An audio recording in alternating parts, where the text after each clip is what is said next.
یہ عبد الناصر صاحب ہے، یہ پوچھتے ہیں کہ کس طرح کی لڑکی سے شادی کرنا چاہیے.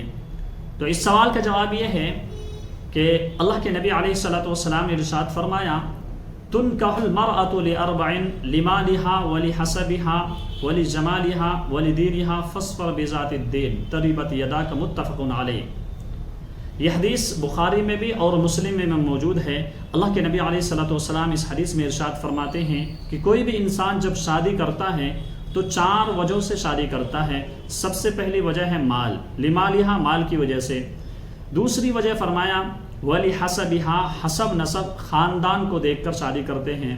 اسی طرح تیسری وجہ جو بتائی گئی یہ بتائی گئی کہ خوبصورتی کی وجہ سے شادی کرتے ہیں.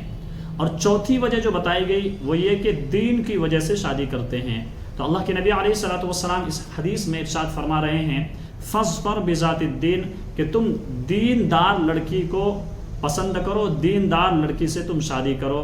مال کو دیکھ کر شادی نہیں کرنا ہے، حسب اور نسب کو دیکھ کر شادی نہیں کرنا، اسی طرح خوبصورتی کو دیکھ کر شادی نہیں کرنا ہے. ہاں اگر جو ہے دینداری کے ساتھ یہ ساری چیزیں آ جائے تو فبیہا بہت اچھی بات ہے، لیکن جو ہے ترجیح اور جو ہے چوائس اور پسند جو ہونی چاہیے وہ دیندار لڑکی ہونی چاہیے. اللہ ہم سبھی کو عمل کی توفیق مرحمت فرمائے.